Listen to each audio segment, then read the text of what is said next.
করেছি।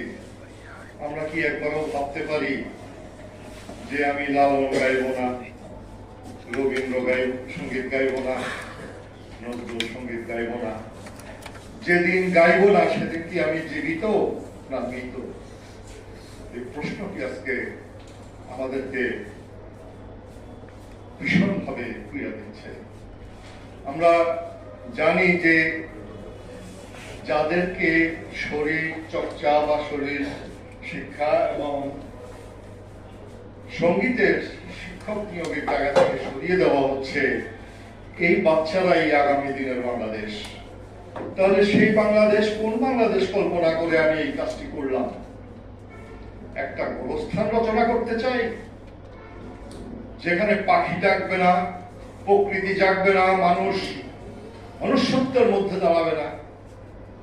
আজকে সামগ্রিকভাবে সংঘবদ্ধভাবে গোটা জাতি একত্রিত হতে হবে যে এই সঙ্গীত শুধু সঙ্গীত নয়, বিনোদন নয়, ভাষার আগে সঙ্গীতের আবির্ভাব এবং এই সঙ্গীত মানব সভ্যতার ইতিহাসে এক বিরাট জায়গা জুড়ে দাঁড়িয়ে আছে এবং শুধু বাঙালি নয়, বাংলা নয়, গোটা বিশ্ব জুড়ে।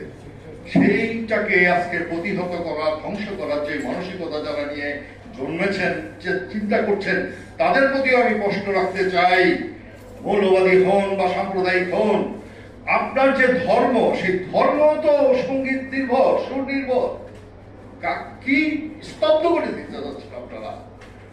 আমি সাংবাদিক সম্মেলন বলে বিস্তারিত আমরা বলতে পারছি না, আমরা হয়তো সেমিনার বা রাজপথে বলবো সময় নিয়ে।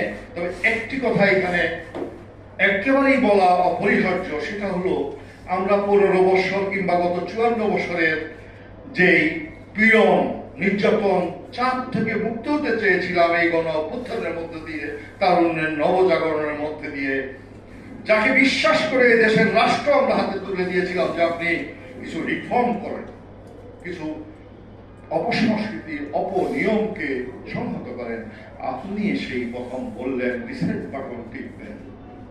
আমি এই দায় থেকে আপনাকে মুক্ত হতে দেব না, কারণ আজকে যা কিছু ঘটছে তার একটা বড় অংশের দায় আপনার মধ্যে রয়েছে। আমরা এখানেই শেষ নয়, আমরা এই জাতি ভেসে আসেনি, এই জাতি কোনো হাওয়ার মধ্যে দাঁড়িয়ে রয়নি, হাজার বছরের রক্তাক্ত জমিনের উপর দাঁড়িয়ে এই পতাকা উঠছে। সুতরাং এই পতাকা নামাবেন, জাতীয় সঙ্গীতকে অপসারণ করবেন, আর সেই শক্তিগুলোর পক্ষে থাকবেন, চুপ করে থাকবেন, দুদিন পরে আপনার সাড়া মিলবে। আমি তো দেখিনি, আমি তো জানিনি। নো, হবে না এটা।